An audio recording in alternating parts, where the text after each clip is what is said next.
yang akan dibawakan oleh Bapak Abdul Aziz MHI. Kami persilahkan. Assalamualaikum warahmatullahi wabarakatuh. Assalamualaikum warahmatullahi Assalamualaikum ya Allah. Wassalamualaikum. Waalaikumsalam warahmatullahi wabarakatuh. Terima kasih pada Ibu Tari yang telah memberikan waktu. Mohon maaf karena saya ini juga ada acara tentang Maqasidus Syariah di kampus. Jadi saya tadi izin keluar dan saya mohon bantuan untuk Ibu Tari. Saya sudah kirimkan tadi makalah PPT saya tentang materi kali ini karena laptop saya agak bermasalah. Nanti kalau laptop saya sudah on, insya Allah saya akan meng-share sendiri. Teman-teman sekalian, sambil menunggu waktu bahwa dalam konsep hidup itu kita tidak akan bisa dilepaskan dengan yang namanya makanan. Makanya hal terpenting dalam hidup itu yang harus kita jaga itu salah satunya makanan dan minuman. Sehingga Rasulullah SAW dalam salah satu hadisnya, man akalal halalah sofadinuhu waraqqa qalbuhu walam yakun lidawatihi hijabu. Dalam salah satu hadisnya, ini banyak dikutip di dalam kitab misalnya Minah Husaniyah atau kitab-kitab yang lain itu, beliau itu memulai wasiatnya pada Sayyidina Ali sebagai mantu beliau itu dengan tentang masalah makanan. Dauhnya beliau, man akalal halala sofadinuhu. Orang yang mengonsumsi perkara halal, maka agamanya akan bersih. Dalam artian, orang-orang yang memang konsumsinya perkara baik, perkara yang halal, itu adalah dalam menjalankan agama itu dengan mudah, dengan nyaman, dengan indah. Waraqqa qalbuhu. Orang-orang seperti itu akan gampang untuk menerima nasihat. Bahkan dari seorang guru, dari adiknya, tetangganya, bahkan dari musuhnya ketika itu misalnya memang betul-betul sesuai dengan syariat Islam, orang itu akan dengan mudah untuk menerima. Janji yang ketiga, walam yakun lidakwatihi hijabun. Jadi orang-orang yang seperti itu doanya akan gampang diterima. Ini yang mungkin menjadi salah satu kebiasaan kenapa orang-orang di kalangan tertentu banyak minta doa pada kiai, banyak minta doa pada apa namanya ya, pada orang-orang yang dianggap lebih hebat darinya. Ini salah satunya. Walam yakun lidakwahiti hijabun, karena ada semacam sifat positif yang dibangun oleh orang-orang itu terhadap kiai atau guru-gurunya. Mungkin Mbak, siapa yang bisa membantu share ini? Atau kalau tidak saya mencoba kembali. Sudah ter-share screen, Bapak bisa dilihat di ini, apakah terlihat Ya, hasil itu. share screen saya? Sampun Bu, sudah kelihatan. Oke. Oke. Itu oke.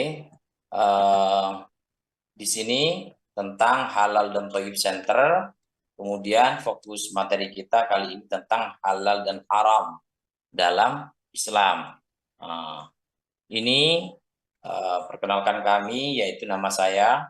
Silakan digerakkan Bu Tari. Ya wes, tak sambil masuk ya biar lebih Iya, enak nanti. Oke, ini aja Pak, next aja, nanti saya next. Oh gitu ya, saya bentar. Ini biar nggak ribet nanti. Gimana ya anunya ya? Saya bentar. Oke, silakan next Bu Tari. Oke, di next tetap ini. Udah Di masuk next. ke apa namanya, Bapak Abdul Aziz, mungkin terlihat ya, ada fotonya, atau hanya saya Belum Bu, aja? belum bergerak Bu. Iya, Belum belum bergerak. bergerak. Coba saya ini Belum, Bu Tari. Saya masuk dari yang belum. lain, masuk dari Oke, dari nah ini laptop. Monggo Sudah. masuk dari Sudah laptop Bu, Bu Tari. sekarang sudah. oke, Masuk dari laptop saya. oke, sudah terlihat halal dan haram dalam Islam? Sudah Bu. Oke, baik. Oke. Bu tadi bisa keluar biar saya yang share. Oh iya, baik Pak. Ini alhamdulillah saya sudah apa namanya terhubung ya. Ya. Oke, saya coba share ya. Oke. Saya duduk.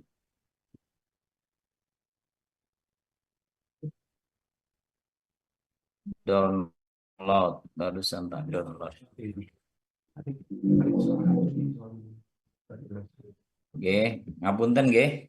Ada kesalahan teknis karena buru-buru saya dia. Pertama, ini saya dan keluarga. Yang kedua, perkenalkan saya Abdul Aziz MHI. Keseharian saya ada di Fakultas Syariah dan juga ada kesibukan lain yaitu adalah salah satu teman belajarnya di Pondok Pesantren Imam Ad-Damanhuri dan juga sebagai Ketua Lembaga Basul Masail MWC NU Lawaru. Ketika kita bertanya apa itu halal, karena ini tidak hanya nanti Bapak Ibu dalam menjalankan tugas, tapi ini juga akan berimbas dalam kehidupan kita. Maka pengertian halal itu ketika secara bahasa itu adalah bisa kita maknai membebaskan, melepaskan, memecahkan, dan membolehkan. Nah itu adalah ketika kita maknai halal dalam secara bahasa. Terus bagaimana dengan pengertian secara syar'i? Karena biasanya dalam kitab itu ada bahasa lughatan wa syar'an. Secara bahasa kita mengatakan bahwa itu adalah membebaskan. Bagaimana dengan secara syar'i? Yang sifatnya nanti akan bersifat tatbiki, praktek di lapangan bagaimana? Maka kita akan halal secara syar'i kullu syai'in la yu'aqabu alaihi bistimalihi. Jadi pengertian pertama halal itu segala sesuatu yang tidak dilarang menggunakannya. Itu adalah yang maksud dari halal. Nah, itu adalah pengertian pertama. Sehingga kata halal menyangkut kebolehan menggunakan benda-benda atau apa saja untuk memenuhi kebutuhan fisik, termasuk di dalamnya makanan, minuman, obat-obatan maupun pakaian. Sedangkan pengertian yang kedua itu al-jaizu al-ma'bunu bihi syar'an. Sesuatu yang boleh dan diizinkan secara syar'i menggunakannya. Ini dalam makna halal secara syariat yang nomor kedua. Sehingga pengertian kedua ini bisa berkaitan dengan kebolehan memanfaatkan, memakan, meminum, dan mengerjakan sesuatu yang kesemuanya ditentukan berdasarkan nas. Jadi di sini ini titik tekannya itu adalah nas. Al-jaizu al-ma'dunu bihi syar'an. Jadi bolehnya itu harus ada tuntunan dan tuntutan secara syariat. Tidak bisa lepas. Makanya di dalam definisi biasanya, kalau dalam teori usul fikih atau mantik itu ada namanya jamek manek. Sehingga di sini ini harus ada titik tekannya itu adalah syar'an. Suatu yang dibolehkan secara syariat. Titik tekannya itu adalah syariat. Kemudian apa itu haram? Kita biasanya untuk mengenal sesuatu maka harus tahu kalau di dalam dunia filsafat ilmu itu ontologinya dulu. Hakikatnya itu yang harus kita bedah secara dahulu. Syara itu adalah sesuatu yang dibolehkan secara syariat atau sesuatu yang boleh digunakan. Itu adalah kata-kata halal. Sekarang apa di dunia? Apa namanya? Kebalikan dari halal itu adalah haram. Apa itu haram? Kalau haram itu adalah al-haramu ma talaba syari'u tarakahu ala wajhil hatmi wal ilzam. Jadi haram itu adalah sesuatu yang dituntun oleh syariat untuk meninggalkannya. Jadi segala sesuatu yang dilarang oleh syariat maka itu adalah termasuk haram. Sehingga contohnya misalnya di dalam Al-Qur'an salah satu ayat mengatakan innama harrama alaikumul maitatu wad damu wa lahmul khinzir wa ma uhilla li ghairillahi bi wala ada juga wala taqrabuz zina innahu kana fahisyatan wa sa'a sabila. Nah, ini adalah haram yang contohnya. Jadi sederhananya haram itu suatu yang dilarang syarak mengkonsumsi dan menggunakannya. Itu adalah namanya haram dalam konteks syariah. Kemudian Setelah itu halal dan haram menurut Al-Ghazali. Ada mengatakan ini. Jadi halal dan haram itu banyak caranya. Ada halal itu dengan cara memperolehnya atau peristiwa yang terjadi. Ada halal itu karena hakikat benda. Makanya ada misalnya ketika kita bedah itu ada halal li ghairihi dan ada halal li dzatihi. Sama, ada haram li ghairihi dan ada haram li dzatihi. Misalnya halal li dzatihi. Misalnya eh, bendanya misalnya seperti daging sapi, itu pada hakikatnya halal. Daging sapi itu pada hakikatnya halal. Nah, itu namanya halal lidzatihi. Nah, itu pada hakikatnya halal. Tapi kalau misalnya hanya seperti itu, kalau misalnya nanti disembelih secara syar'i dan yang lainnya, maka kehalalan yang sebenarnya pada bendanya itu melekat kehalalan, maka akan terus mengalami kehalalan. Ada halal juga harus melalui prosesnya. Misalnya kita punya sapi-sapi itu pada hakikatnya halal untuk kita konsumsi. Disembelih dengan baik dan yang lainnya, maka tetap akan kehalalan itu. Tapi juga tidak bisa hanya dengan hal itu. Cara memperolehnya juga harus halal. Ada lighairihinya itu faktor lain yang membuat, mendukung kehalalan. Yaitu adalah misalnya membelinya dengan uang yang halal dan yang lainnya. Haram pun juga gitu. Ada haram lidatihi dan ada haram lighairihi. Misalnya haram lidatihi, khomer atau bir atau suatu yang memabukkan itu namanya haram lidatihi. Makanya qaliluhu wa kathiruhu haramun. Jadi haramnya khomer itu bukan hanya sebatas muskirnya, tapi karena khomer itu adalah haram lidatihi, sedikit dan banyaknya mengkonsumsi khomer atau bir dan bir yang sudah memang dikiaskan dengan khomer, maka itu tetap haram. Karena ini Maaf Pak Aziz, interupsi, ini PPT-nya tidak tampil Pak. Hah? PPT ini tidak tampil, Mbak? Iya. Sih, benar. Iya, tak, Mbak? Iya, Aduh, atau di saya aja? Gimana? gitu ya. Sejauh Ini. ya, belum tampil. Ini di saya juga tidak muncul, Bu, makanya saya chat. Ini Iya. tampil sekarang enggak? Nah, ini baru tampil Pak. Yang Masya tadi Allah, tidak. mohon maaf, kok enggak ada yang ini mulai tadi. Oke, sudah tampil. Saya Tadi sudah sempat chat di tampil. ini. Iya, tadi sempat tampil terus nggak tampil lagi Pak. Masya Allah, udah sudah kadung berkeringat ini. Ya, silakan dilanjutkan. Oke, sudah berkeringat atas bawah ini kok ternyata baru tampil ini, waduh. Oke, itu ya. Jadi, oh ya, ada AC ini ya. Ada halal dan haram itu menurut Al-Ghazali itu ada halal li ghairihi, halal li dzatihi dan ada halal li ghairihi. Ada haram li dzatihi juga ada haram li ghairihi sebagaimana yang saya sebutkan tadi. Oke. Selanjutnya hukum asal. Nah, di dalam kaidah fikih itu ada yang mengatakan al-aslu fil asya'i. Nggih, gimana? Al-aslu fil asya al-ibahah hatta yadullad dalilu ala tahrim. Nah, itu ya. Kaidah fikih usuliyah itu mengatakan begini. Asal dari sesuatu itu boleh. Ya. Sehingga memang ada suatu dalil Tuhan haram. Sehingga di dalam Al-Quran itu ada ayat yang berbunyi ya ayyuhalladzina amanu kulu min thayyibati ma razaqnakum washkuru lillahi in kuntum iyyahu ta'budun. Jadi di sini ini kulu min thayyibati. Ada suatu perintah bahwa makanlah sesuatu yang baik dari sesuatu yang telah Allah berikan untuk kita semua. Dan juga kita diperintah untuk mensyukuri terhadap apa yang telah diberikan oleh Allah jika kita itu memang ini menunjukkan bahwa al-asyu fil asya al-ibahah atau yadullah dalil ala tahrim ini bahwa dasar segala sesuatu itu adalah memang boleh untuk kita konsumsi atau untuk kita pakai. Sehingga ada suatu penentu atau satu dalil yang mengharamkan. Maka haramnya segala sesuatu itu harus berdasarkan dalil.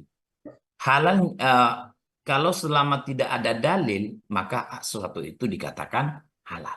Nah, kemudian nas keharaman makanan.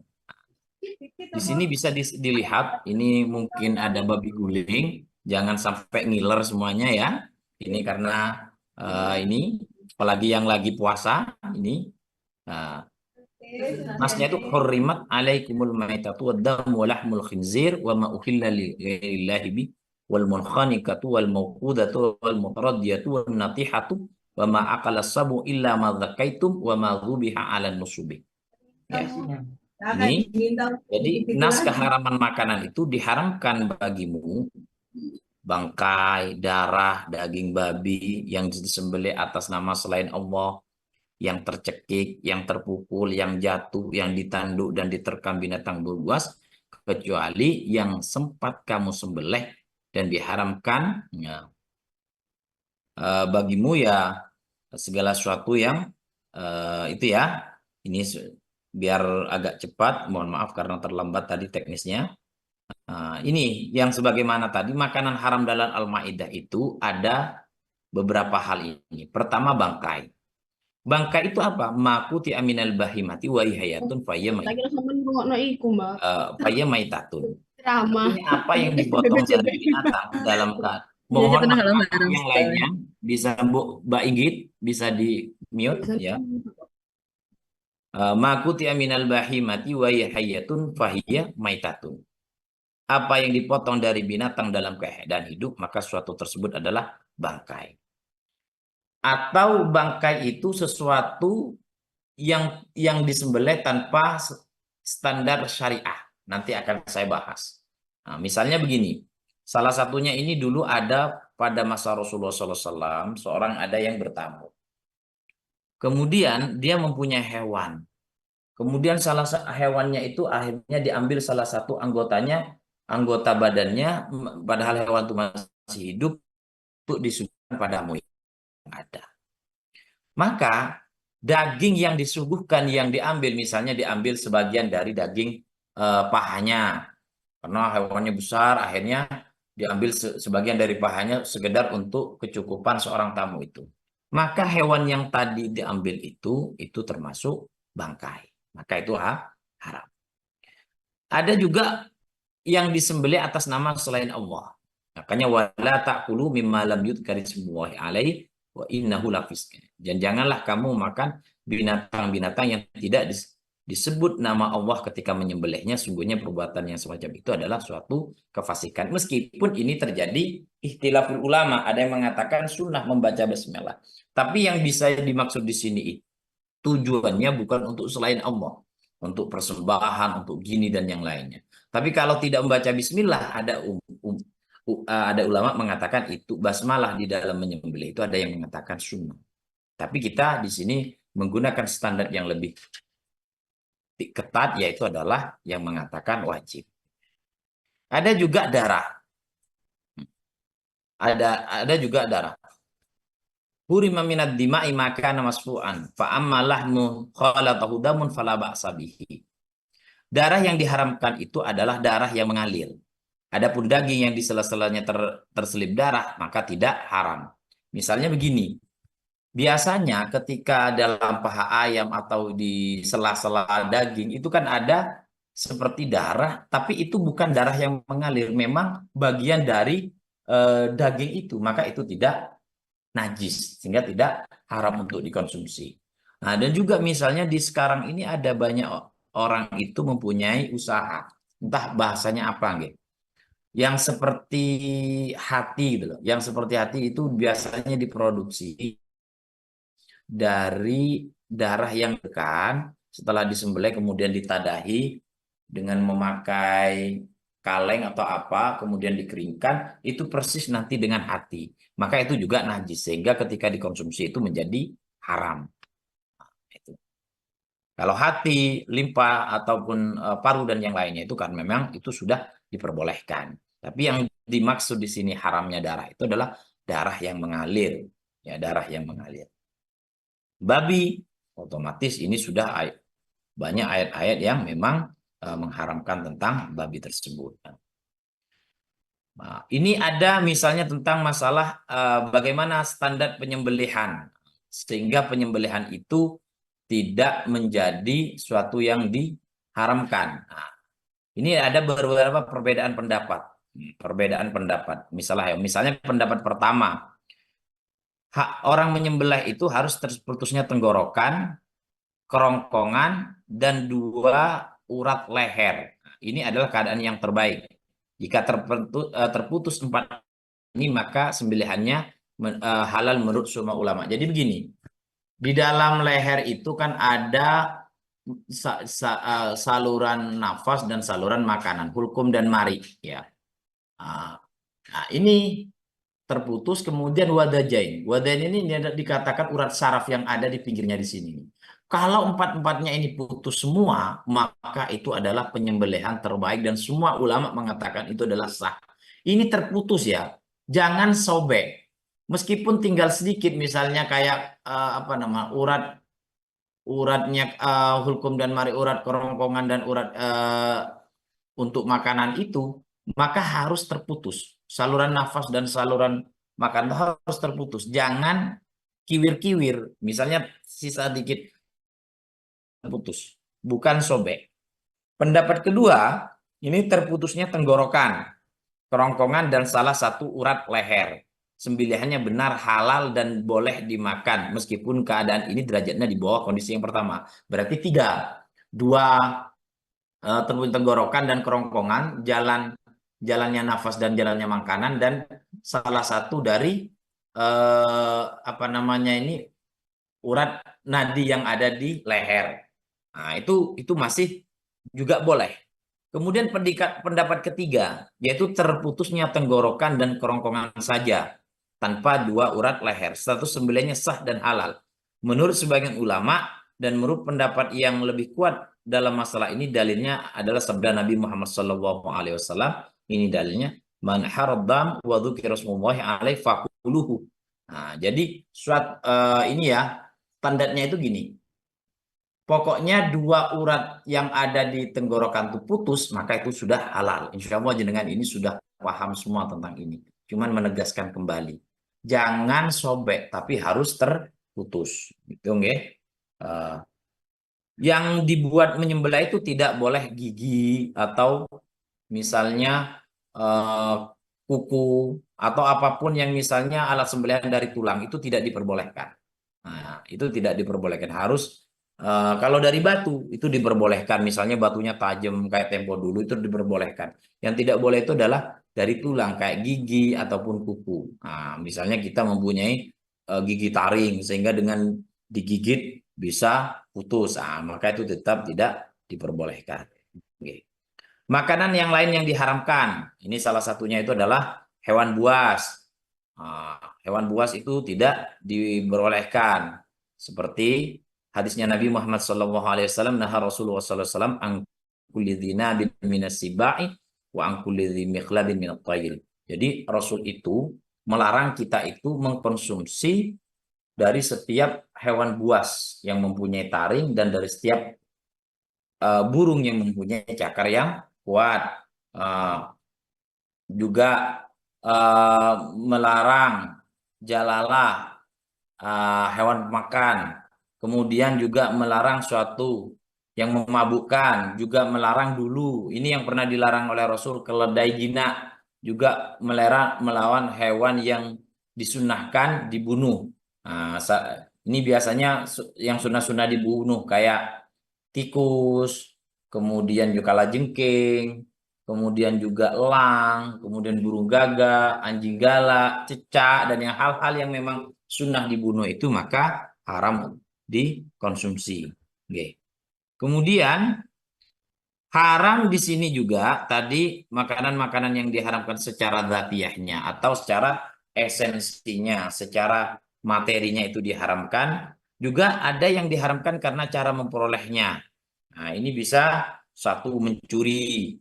Misalnya kita dagingnya sudah disembelih secara syar'i, dagingnya daging sapi. Tapi kalau kita mengambilnya dengan cara mencuri, maka mengkonsumsi daging tadi itu juga haram. Makanya di dalam Al-Quran itu ayatnya wasariku wasariqatu faqta'u aydiyahuma. Jaza'an bima kasaba nakalan minallah. Nah, ini. Kemudian juga riba. La ta'kulur riba ad'afan mudha'afah. Juga judi, tentang maisir juga dilarang, atau dari profesi yang tidak baik. Misalnya di sini, wala taqrabuz zina innahu kana fahisatan wa sa'a sabila. Dari profesi-profesi yang tidak baik, misalnya profesi kita profesi sebagai mucikari, maka uang yang akan beli makanan yang kita konsumsi itu juga haram. Nah, itu ya. Maka ini adalah dari haram karena cara memperolehnya. Jadi haram karena bendanya, di sini adalah haram dari karena cara memperolehnya. Kemudian haram karena peristiwa tertentu. Misalnya begini, haramnya karena terkena najis. Misalnya, saya punya roti, roti ini diproses dengan halal dan yang lainnya. Tapi karena roti ini terkena kotoran atau terkena kencing, maka ini menjadi mutanajis, maka menjadi najis. Maka ini haram untuk dikonsumsi karena sudah mutanajis. Ada haram karena menjijikkan. Makanya di dalam itu wa yuharrimu alaihimul khaba'is. Mazhab Hanafi, mazhab Syafi'i dan mazhab Hambali mengatakan bahwa arti at-thayyibat dalam ayat tersebut adalah apa yang dianggap baik oleh orang-orang Arab. Khaba'is adalah yang dianggap kotor dan menjijikan oleh orang Arab. Nah, contohnya air liur dan ludah, keringat, air mani, belatung, kecoa. Sungguhnya semua itu suci tapi hukumnya haram dikonsumsi karena menjijikkan. Jadi air mani itu kan di dalam mazhabul arba, mazhab-mazhab yang empat, itu kan dikatakan suci. Tapi karena ini menjijikkan al-istiqdar, maka menjadi haram. Tapi kalau di dalam mazhab Ja'fari ini dikatakan haram karena air manis itu dikatakan najis. Nah, tapi kalau dalam mazhab empat itu kan dikatakan suci. Cuman haram untuk dikonsumsi karena ini istiqdar. Kemudian berbahaya bagi jiwa. Sesuatu yang memang berbahayakan jiwa untuk dikonsumsi itu diharamkan hanya waktu dia membuat mengancam pada jiwanya. Kalau di dalam Al-Qur'an wala tulqu biaidikum ila tahlukah. Sehingga begini, di dalam fikun nawazil, fikih-fikih yang aktual itu ada beberapa memang pendapat mengatakan kalau orang itu terkena diabetes, maka mengkonsumsi gula dengan kadar tertentu itu dikatakan haram karena gula yang dikonsumsi akan menambah racun bagi dirinya. Nah, ini namanya haramnya itu dengan peristiwa tertentu. Ya, bagi orang-orang tertentu tidak sifatnya umum. Kenapa? Karena titik tekannya itu adalah yang membahayakan bagi jiwanya. Itu seperti itu. Karena walatul kubiaidikum ila tahluka. Jadi jangan sampai kita itu menyebabkan melakukan sesuatu itu pada kerusakan, baik kita itu akan menjadi sakit yang lebih parah atau bahkan sampai pada titik kematian itu. Nah, maka inti dari halal haram itu bisa disimpulkan menjadi tiga hal ini. Yang pertama, halal zatnya. Makanan yang halal menurut zatnya adalah makanan yang dari dasarnya halal untuk dikonsumsi dan telah ditetapkan kehalalnya dalam kitab suci Al-Quran maupun hadis, atau pengembangannya oleh maupun ijma ataupun kias yang dikembangkan oleh para ulama.